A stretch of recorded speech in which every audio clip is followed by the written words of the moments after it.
So now I'm going to turn it over to the Flower Track co-chair, Betsy Bush of Spongetta's Garden.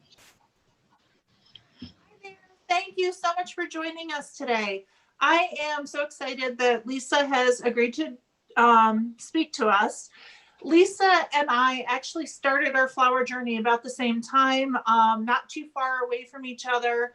And we were, everyone's like, oh, do you know Lisa Dean? Do you know Lisa Dean? And we had never met for a long time. And it's funny though, because we started our businesses and went in two different directions completely, which is why I love having her here with us today.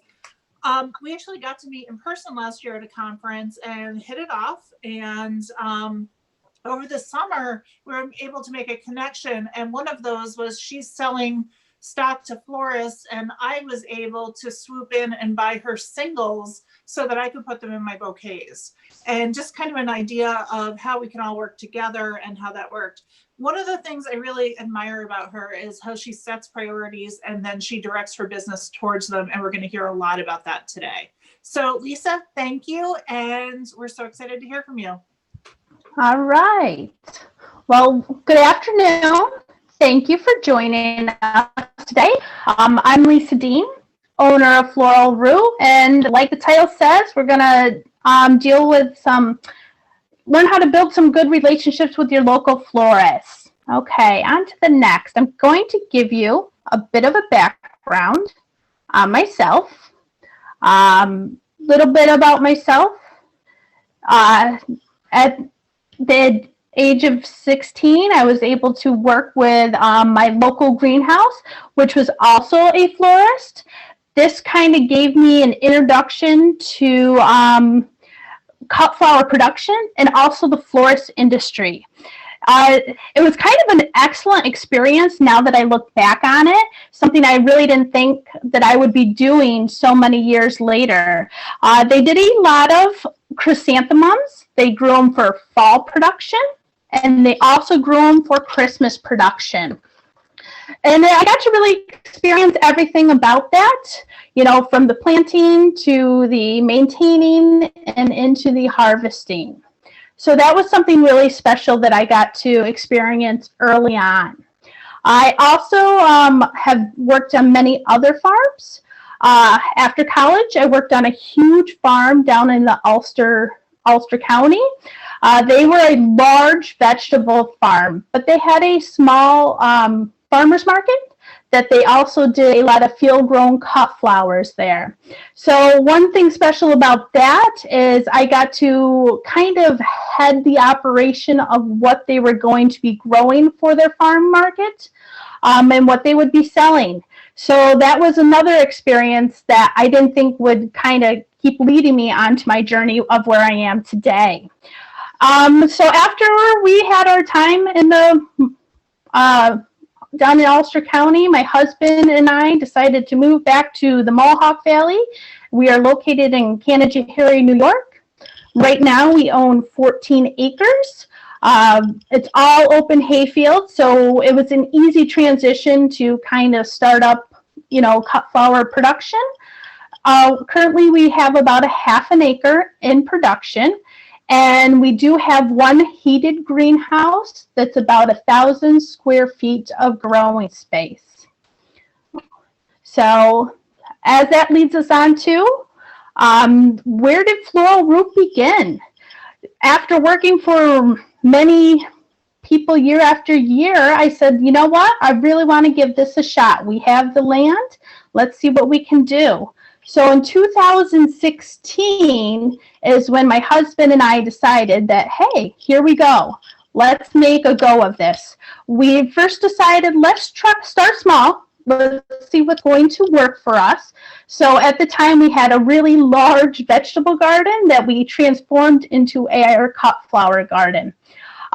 So we just kind of test plotted some, flowers there, see what would work for us.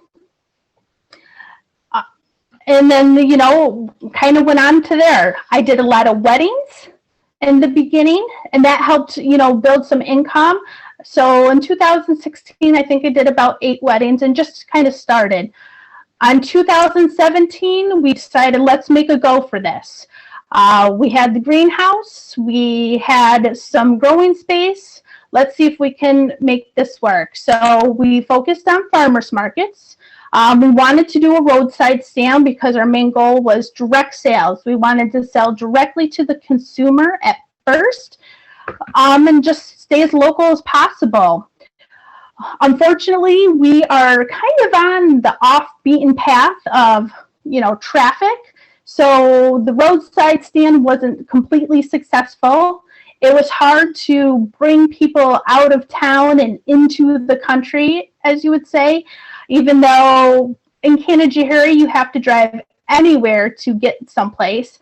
A lot of people are stuck in their comfort zone and just wouldn't escape out. So we knew that the retail was not working for us. So we really had to start and figure out what's next. How are we going to make this work? So we kept moving on. 2018, we decided to start selling to some of the local florists. We had a good idea with some trial and error of what crops worked for us, what flowers we could grow really well. So let's try to start marketing them in a different way. So 2019 is when we really switched our main focus on selling direct to our florists. And that's how we've got here today. So on to the next. We'll have a couple pictures. I just wanted to show you how small our test plot was to begin with. On the left, you can see this was our oversized vegetable garden that we just basically turned into a cut flower garden. So we tried, quite a few different varieties that year. Some of the standards of snapdragons, cosmos, ageratum, things that we knew would always do good, and tried a few unique varieties just to see, what would work for us. On the right-hand side of the picture was also the beginning of our field-grown cut flowers. The first year, we installed 3 100-foot rows to get flower production going. So that fall, I actually went up to my mom's house, who has an extensive perennial garden, and her and I together, we divided anything that we knew would work for cut flowers. And we took one of those rows and transitioned it into a perennial cut flower bed, which still today I harvest quite a bit out of. Some things haven't done the best, some the deer like, but there's quite a bit left in there that has still stayed good for us. The other 2 rows we just transformed into annuals to get production going that way. In the next photo, I just wanted to show you how the small plot on the left, that small plot of cut flower production, actually how bountiful it actually was. And we harvested quite a bit out of it that year. It was really successful. It got us really excited about the journey and moving on to cut flowers. I used some of the flowers for weddings, but really we just kind of took most of those flowers and, just enjoyed them in the house, gave them to people, and just kind of went that way. So it was really kind of neat. Also, that area that we had turned from our vegetable garden into cut flowers, we actually use as our dahlia production right now. And then I just wanted to give you a little photo of our greenhouse. It's just about 1,000 square feet of growing space. We do start most of our cut flowers from seed. So it gives us lots of, opportunity to start all sorts of different varieties. We end up filling it year after year. It's, sometimes it gets a little tight, but it's definitely plenty of space, so we're not quite ready yet to expand. So it's been quite nice to have. And we've actually even taken the time to trial some, flowers in crate growing that we can force earlier on. So that's been exciting to do. And then the next picture, I just wanted to kind of give you a layout of how our place is set up. You can see the greenhouse in the background, and then you can see those very first 3 rows. The middle one that's got some black mulch on it, that's our perennial row, and the other 2 were just some experimental with the annuals. So that's kind of where we are and what we're doing. Right now we have about 2,200-foot rows that we are used for production. So we've obviously have expanded quite a bit from the beginning. So why did we decide to switch to direct to florist? You know what? It just kind of really worked for us. One of the biggest things was it fit our schedule. That was something in the beginning. I still worked part-time, you know, just so I would have the normal income to pay our daily bills, where my husband runs his own business. So, you know, trying to find something that would accommodate both of our schedules was really the tough thing. We couldn't always be present on property, so how are we going to sell our product if we're not here? So really having an outlet that we could dictate of when we were selling and how we were going to sell it really opened up, you know, the opportunity to sell more to the florist. The next big thing was for us is we were able to move a lot more product at once, and that was huge. It wasn't just, you know, a few small farm market bouquets here and there. It wasn't just, you know, somebody popping in to grab a bouquet, you know, today, maybe one tomorrow. It was able to actually fill buckets full of product and move them out the door. On the next slide, you'll see a picture of one of our florist orders. Just to give you an example of, you know, how much we were moving. So, you know, instead of just a few stems here and there, we were selling bunches of flowers, which it was huge for us. So actually we would see product diminish faster. On the next slide,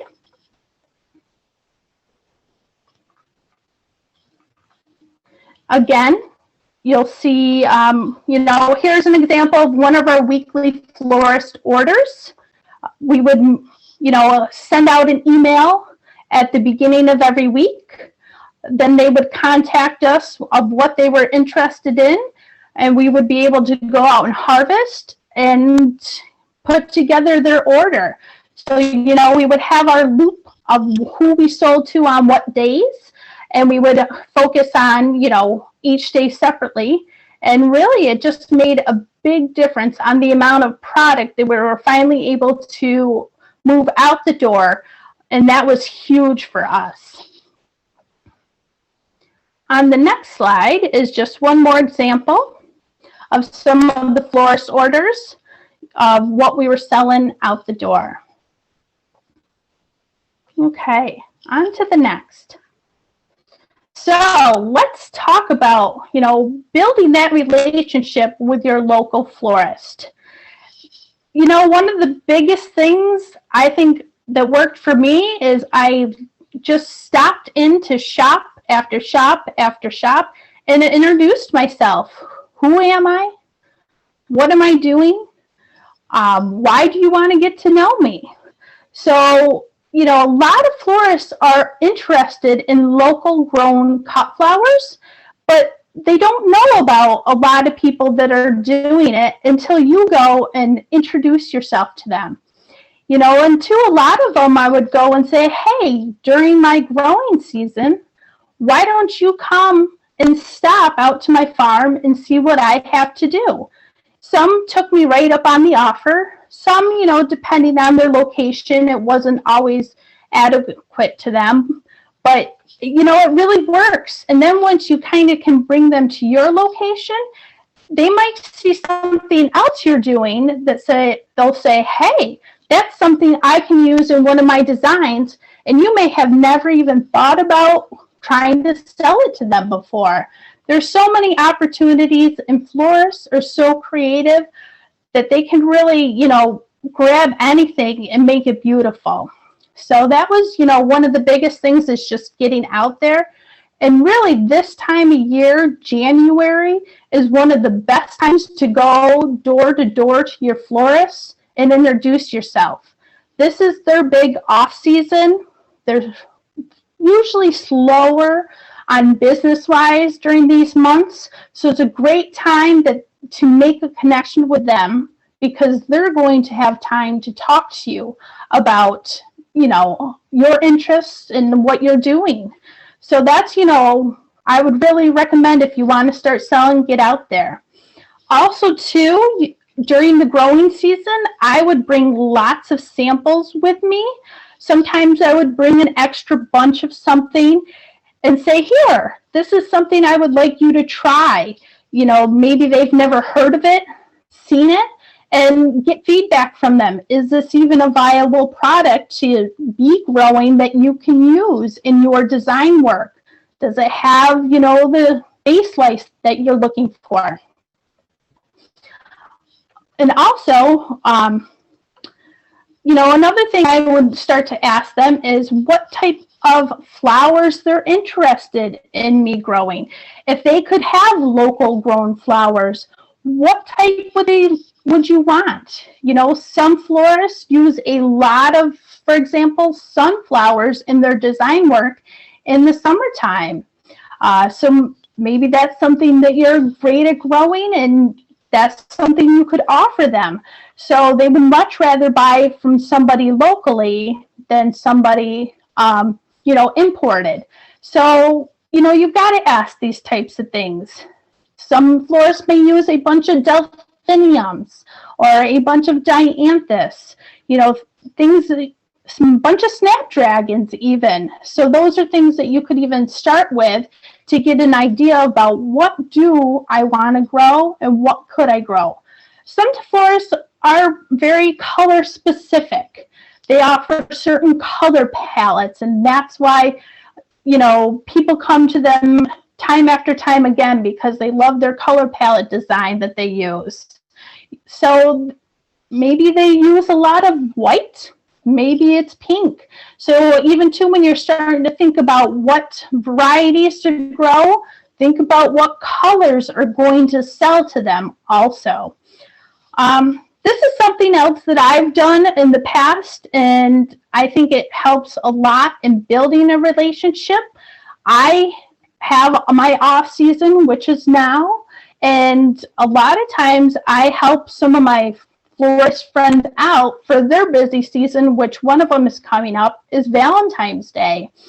And you don't necessarily have to, offer to make designs for them, but sometimes just getting into their shop, knowing how their business works, can be really helpful in how you're going to market your product to them. What makes processing flowers easier for them? What makes, what else do I want to say? Just handling the flowers, how do they go about all that whole process really can help how you're going to market your flowers to them. Even too, if you don't have a whole week to commit to them, if you offer to help a day or so, there's so many florists that are looking for extra hands just for small amounts of time, just to help get them through some of the most intense periods of their business. So, and then also too, you not only get to know them on a business level, but a little bit of a personal level. And I think that's one of the biggest things. As any human being, we'd like to have some kind of connection. And once you have a better connection with somebody, they're more likely to come to you and buy a product than somebody they don't know. On to the next slide. Some of the great things to help market your product to the florist, know some trends. I think, You know, this is a big thing. There's so many color trends out there, you know, fashion trends, and even flower trends. You know, every year I kind of get on to know what the color of the year is going to be, not because I'm going to rush out and buy strictly that color of flower to grow, but what do I have that might accent that color that I can market to them? Because sometimes the wedding trends start to follow on the color of the year. So what can we have to help them, you know, achieve their desired look? Wedding trends are a big thing. The wedding industry drives the florist industry. You know, most florists, that's where they're making all their money from, is on weddings. So it's kind of nice to know what are the new trends going on. Are people really into lots of flowers at their weddings? Is it very small and simple? Is it elaborate, elegant, or is it very rustic? These are all great things to just kind of keep in the back of your mind of when you're growing a product, you know, how you're going to market to them, and will it work for these? Also, I think one of the biggest things is to know what the flower trends are out there. There's always so many different varieties. It can get extremely overwhelming sometimes, you know, but just to see what's out there doesn't mean you need to be growing it, but maybe it's something to keep your eye on, that maybe the next year or two it's going to really take off, and maybe that's something you should consider. You know, always start to looking at what new colors are out there. Color is such a huge thing. I think we're always trying to alter what is available and make it new and interesting. And I think one of the biggest trends is, you know, trying to know your vase life. If there's some tricks out there to extend the vase life of a flower, it's great to know, because, you know, as you cut your flower, as soon as you cut it, it's slowly starting to die. There's, you know, they don't have a long shelf life. So you really want to know, how can you extend that shelf life to make it more marketable to your customer and your florist, and also the florists want to know that too, because then that makes it more marketable to their customer, and they might be able to buy more of that product from you because it's lasting longer in the vase and they like to use it more often. So these are some things you always want to kind of pay attention to and just kind of know what's going on. On the next slide, I just kind of threw on the colors of the years. This is the Pantone 2021 spring colors. Not so much to say, oh, you should grow these types of colors for cut flowers, but just think what could accent these colors, and they might be starting to become more popular. I've heard a lot about lavenders becoming pretty popular in 2021, so maybe that's something to think about, is maybe I'll add an extra, you know, variety of lavender color flowers, just so you have it to keep everybody interested. Okay, on to the next. So sometimes it gets a little too overwhelming of where do I even start? You know, sometimes it's better to start small and then go from there. I started with some of the easier varieties to grow. We do grow a fair amount of sunflowers. Zinnias, I think, are some of the workhorses of the cut flower garden, and it's usually something you can guarantee yourself on. Maybe you already grow some herbs, and florists love dealing with herbs and fresh designs. Not only do they add texture, they are great foliage, but they add aroma to their designs. And that's always something to have, because any flower is not so much as a look as it is a touch and a feel. You know, another thing, try different varieties. You know, maybe, okay, I want to do some zinnias, but focus on maybe a little bit different different color that's going to stand out from the rest of them. You know, not just your standard yellow. Maybe you want to try that bright orange. these are some things that you got to kind of think about to maybe set yourself apart, and try to, what's going to bring other people in. Another huge thing, like I said earlier on, was perennials. I went to my mom's cut flower garden and divided her perennials. In this picture on the right, you can see some Shasta Daisies there that have been lasted for me for years.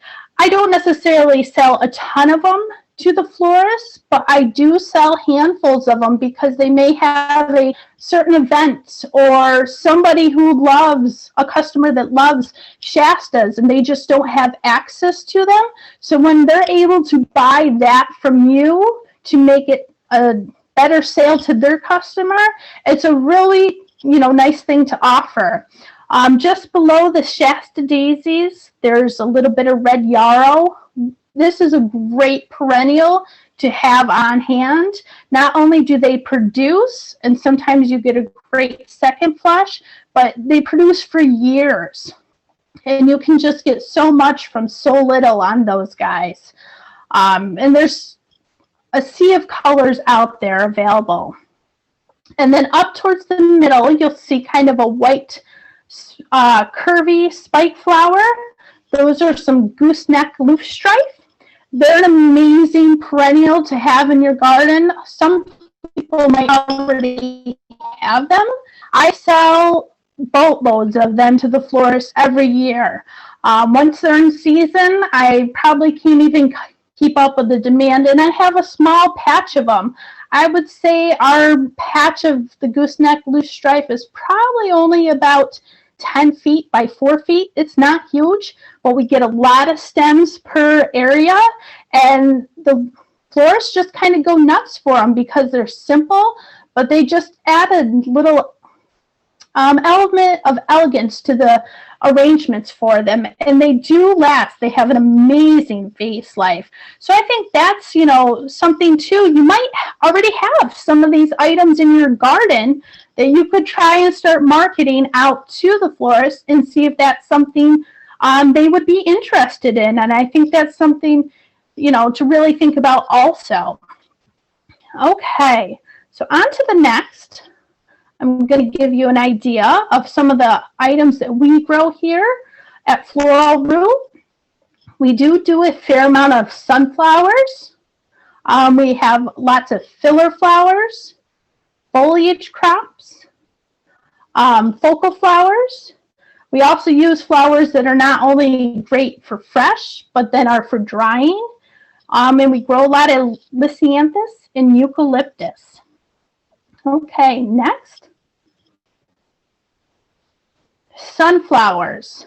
Sunflowers, I think, are a great substance to start with. Florists love them. People love them. A lot of people use them in their design work. And another fantastic thing about sunflowers with succession planting, they can carry you through the summer and into the fall.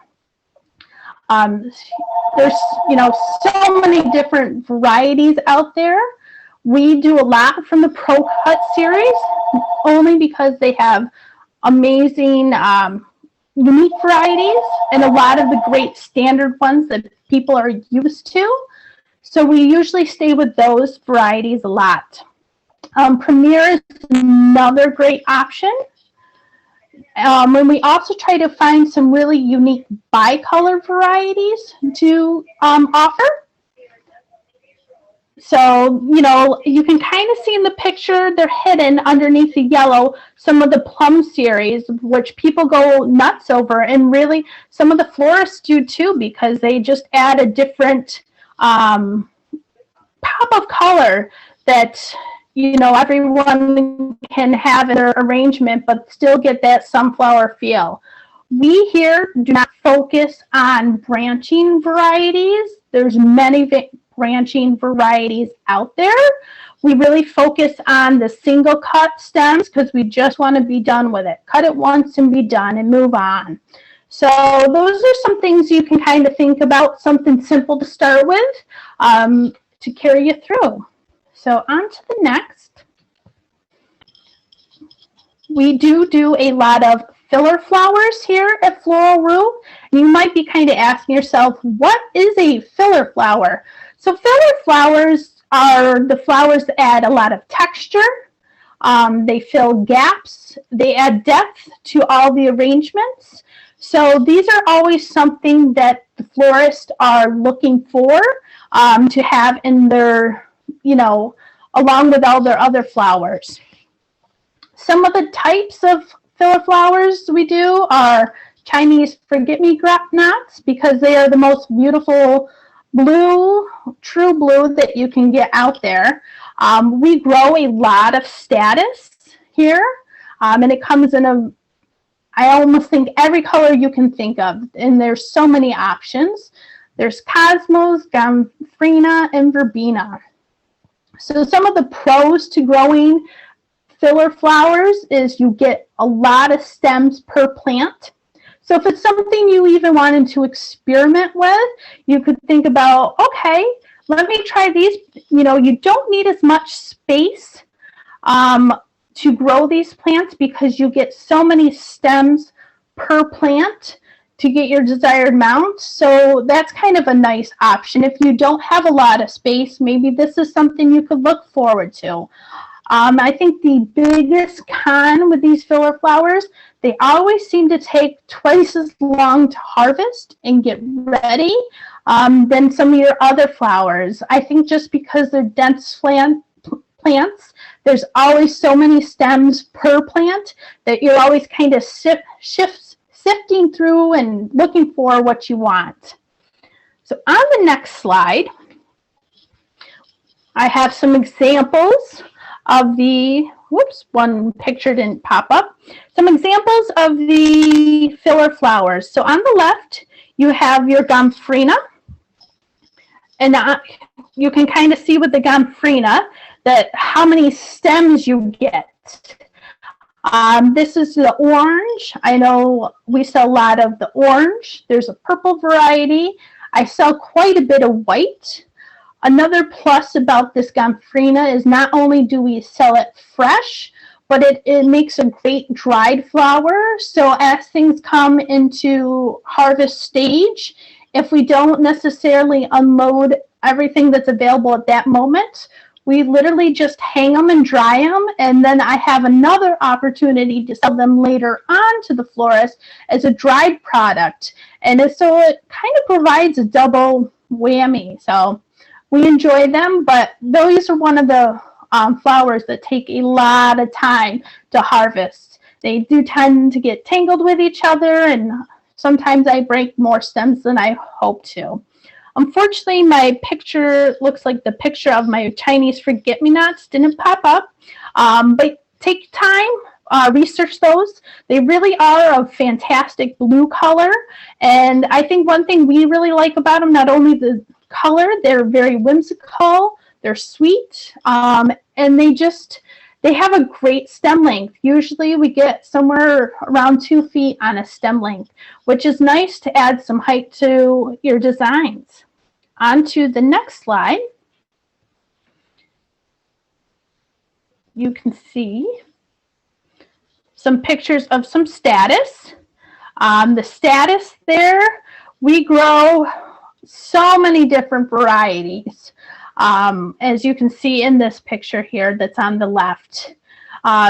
We do a fair amount of white because it is, great for wedding work. And we do some of the softer colors because that tends to go great with your wedding palettes. But this is another one. As they come into harvest stage, we just, harvest what we can, sell what we can, what we don't sell fresh, we hang, we dry it, and then we can sell it later on to the florist as a dried product. And, for the fall and the winter, they're always looking for some dried product to add into, any type of design they're working with. So it's a nice thing to think about. Status is a fairly easy one to harvest. So we love it. And it's a producer. It literally produces almost all season long. So it's kind of, one of those things that we can kind of count on, and it's a big workhorse for us. On the right, I just wanted to show a simple design with some zinnias that are your focal flower in this design, but you can kind of see, you'll see some white pops of color there. Those are some status, and then you'll see a little bit of purple round balls, and those are your gomphrena. And I just want to give you an idea of what filler flowers do for an arrangement if it's something you aren't familiar with. So they just add a little more depth, texture, and color to your arrangement. On to the next. So we also grow quite a bit of foliage here. We do a lot of different herbs like basil. We grow quite a bit of basil here. One other thing we like to grow a lot of is Hibiscus Mahogany. And you'll see it in the next slide. It's very similar to a Japanese maple, and I don't think the florists and designers can get enough of it for a fall sale because it's just perfect for them. We do grow a fair amount of euphorbia, which is a great one for wedding designs. And then at the end, I just wanted to throw on, you know, I've even sold some bunches of hosta leaves. Maybe you have some unique varieties in your garden already growing that you can maybe offer up as a sale to some of the florists. It's just something different, and they have an amazing face life. Also, something too people might not always think about is marigolds. They are a great foliage for bouquets. They last, and they add amazing texture. So on the next slide, I just wanted to show some of the basil and hibiscus.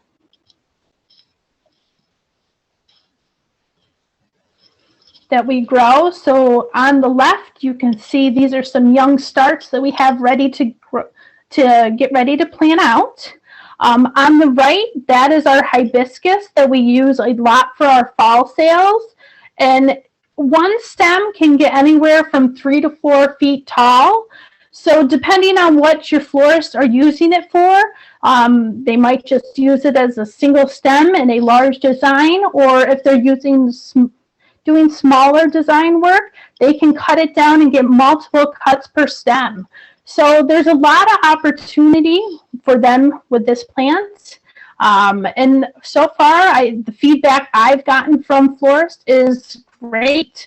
We kind of love it because it's something we can always count on. It's a workhorse, and it's really low maintenance for us. So that's one that we love here.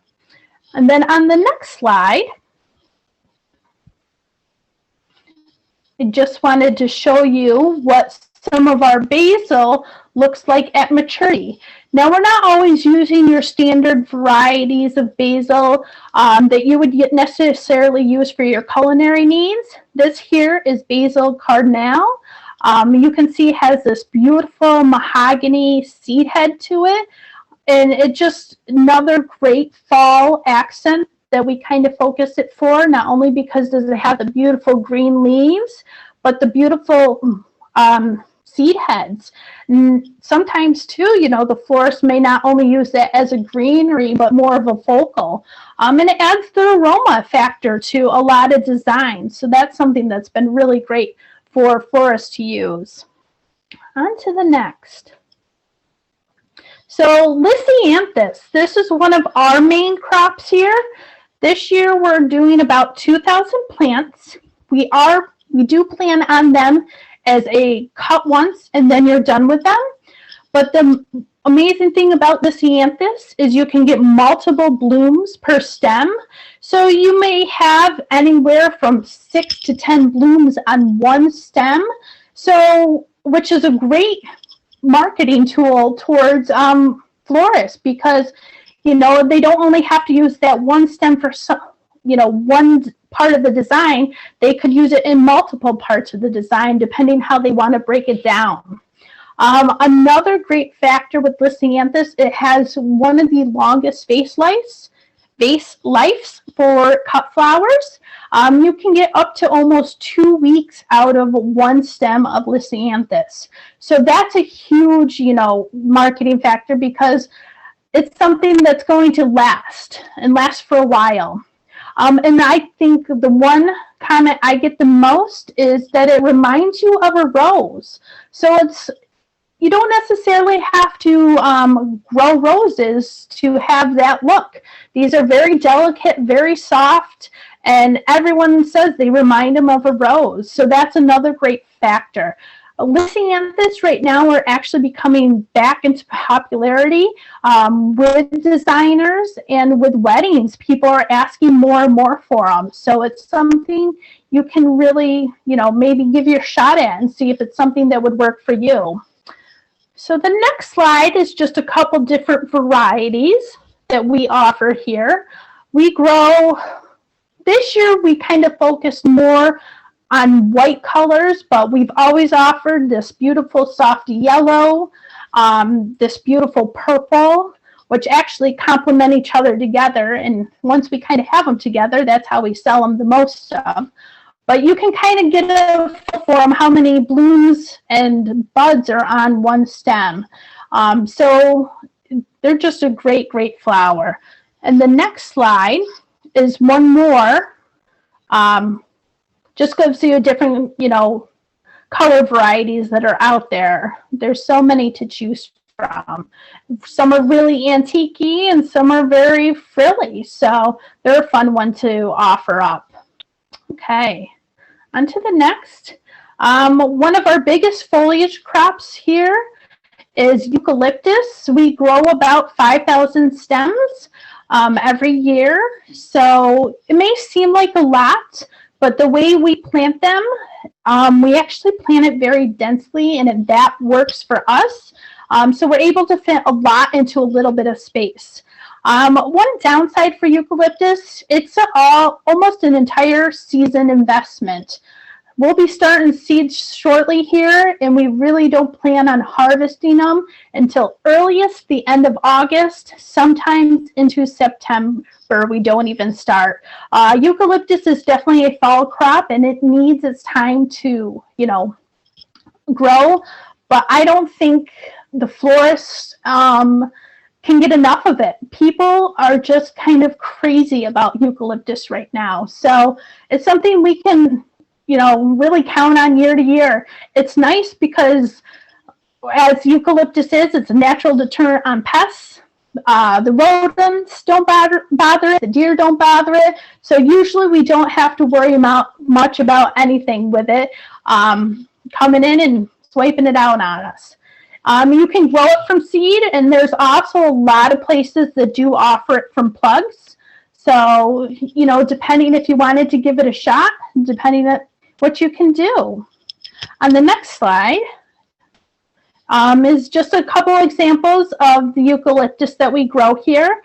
It's fairly tall. I think this picture was probably late summer, definitely, I'm thinking late August into September, and this is just getting ready to harvest it. But, most seasons it gets to about 3 to 4 feet. Sometimes we've had plants that are about 6 feet tall. So, we can get a lot of money per stem because of how large the plants are. So that's why we don't necessarily need a lot of space to grow them. And the next photo is just another example of one of our eucalyptus beds. So I'm trying to think how many, we get a lot of bunches per row off of one of these, and we just kind of go through and cut it all down, start at one end and work down to the other. Okay. So on the last slide, I was going to talk to you guys a little bit on how we price our product. Do you want to price it by stem, or do you want to price it by bunch? So this is something you're definitely going to have to do some research on. A lot of product, the florists are used to buying it in a bunch, but there are some items that you can definitely sell to them per stem and maybe get a little bit more money that way. So that's something, don't be afraid to ask them how they normally buy it, how they would be interested in buying it. And you'll just have to go that route. A lot of times, sometimes I'll look on the Boston Flower Exchange to see, how they're pricing items, how much they're costing, to kind of get a general idea. I'm also on a list of a lot of my local wholesale distributors of where the florists buy their imported goods from. So I have an idea of what they're used to paying for the product. Sometimes I got to ask if this is per bunch or per stem and things of that nature, but it gives me a really good idea of where to put my pricing. I usually try to stay pretty close to what they're used to paying wholesale, because then it makes it a little bit easier to sell that product. But there are certain flowers that I am able to increase the price on, because they know that the local product is going to be better. They know it's fresher, and they're willing to pay that price. And a lot of times, social media, I just kind of, follow a bunch of different growers, see where they're selling stuff at. Sometimes you can ask them what works for them, what doesn't work for them, and just kind of go that route also, because it's always good to know what your competition is doing. Maybe there's a few of you close together. You want to know kind of what they're selling something for, so you guys, you're not undercutting yourself, and you're not necessarily cheating them out of, a profit either. So these are some great things to just kind of think about with pricing. And it's all sometimes a big trial and error. Sometimes with my pricing too, I may want to get a certain price for a product, but it's not up to the par. So, sometimes I'll offer more stems per bunch to kind of move the product out, or I'll go down on my price a little bit also. And, I'm always honest with the florist about that, so then they know too what I'm doing. So they're not feeling confused or cheated on anything also. But, it's a lot of, I think, trial and error, and definitely, get on some of your wholesale distributor lists to kind of see where they're fitting in their pricing. And I think that has been the biggest tool for me on where to start myself on that. So that kind of wraps up my presentation. I would love to answer any questions that anybody has.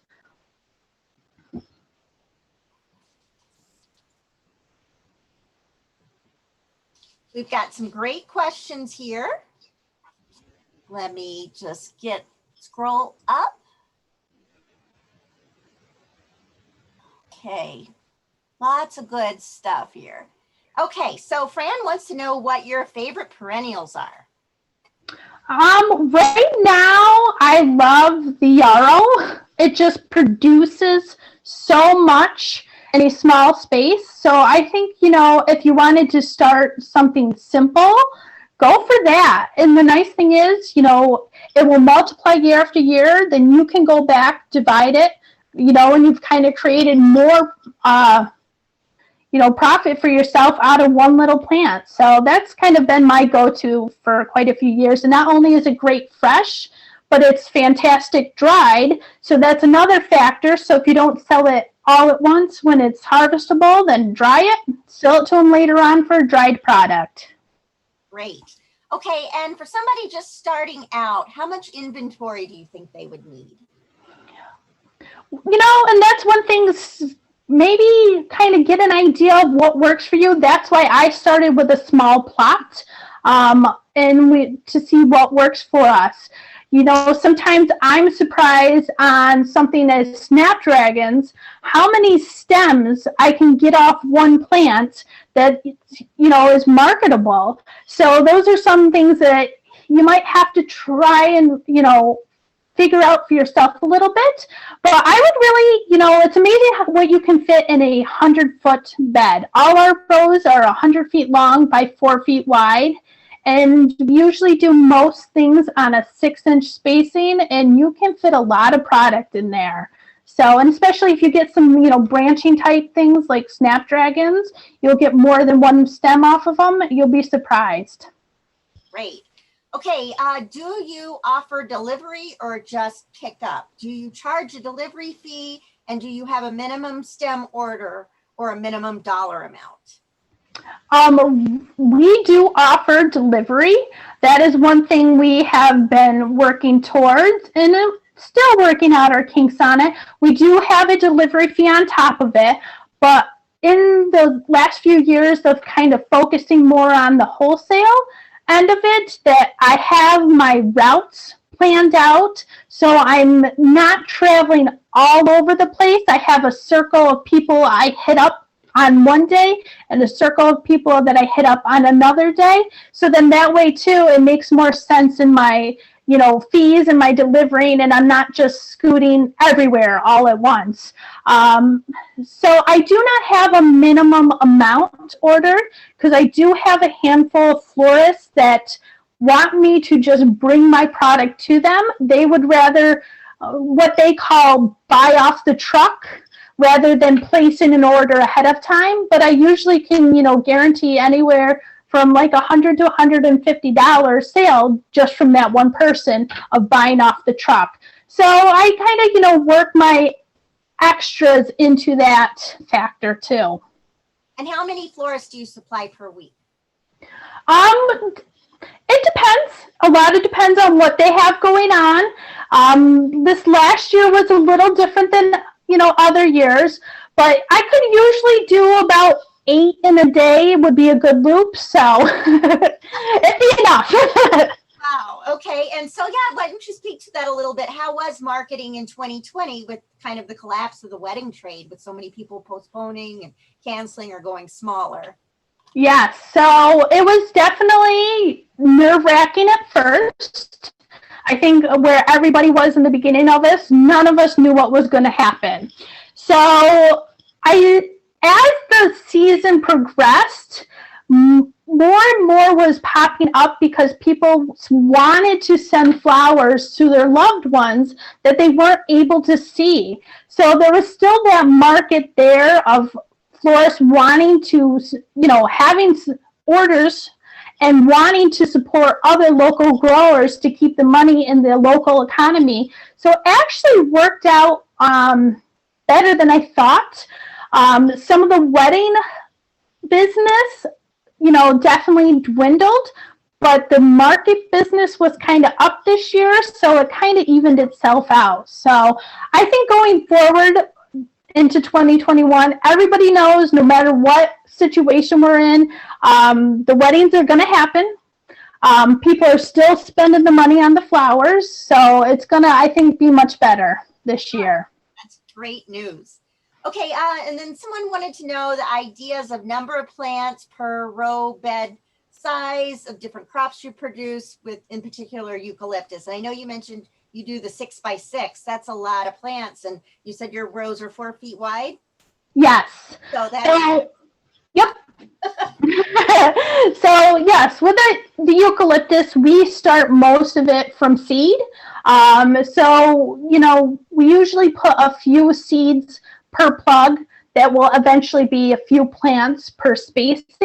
It can grow pretty densely, and it's worked for us in our area to grow it dense. I think it helps increase the stem length on it. So we can get a lot in a small space with it. We've, tried larger spacing, we've tried smaller spacing, but about the 6-inch spacing, we can get.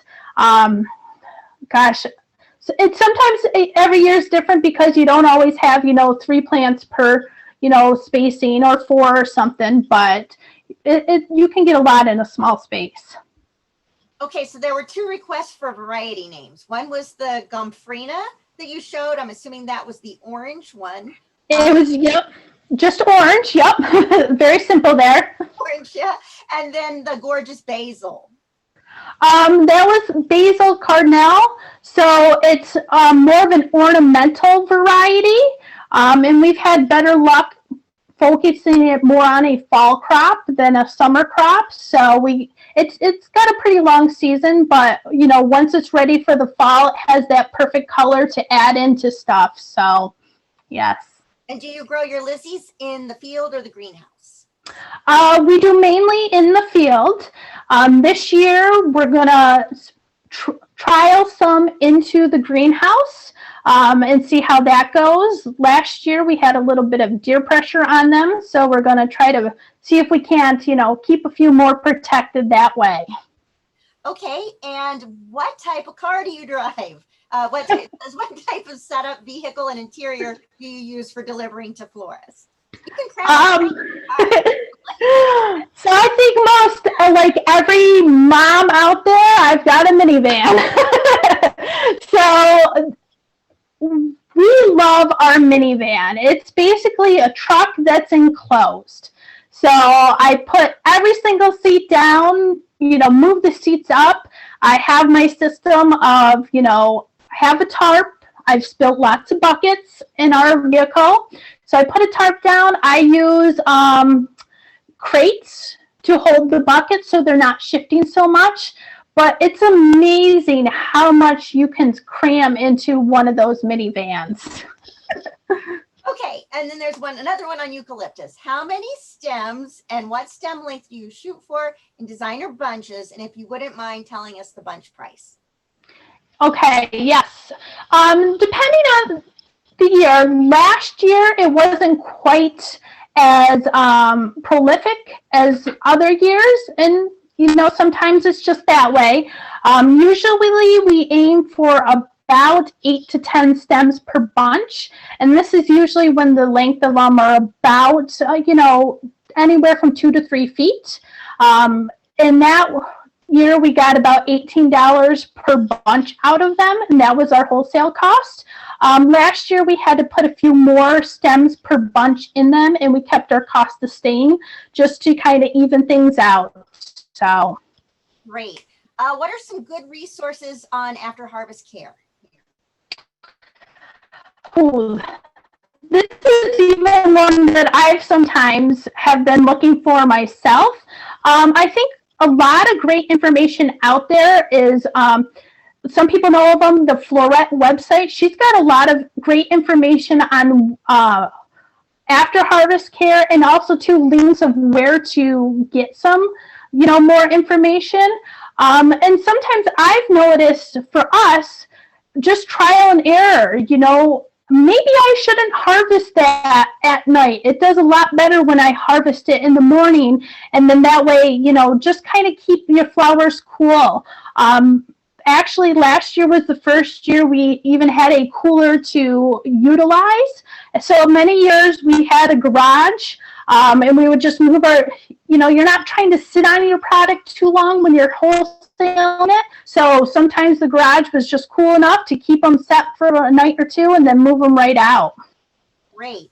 And Betsy can type it in the chat box, but she just got a book from the AFC. I never get their letters right, but the American Society of Flower Growers. They have a textbook. It's pretty expensive, but Betsy says it's a must-have. So hopefully she'll type that in the chat box for you.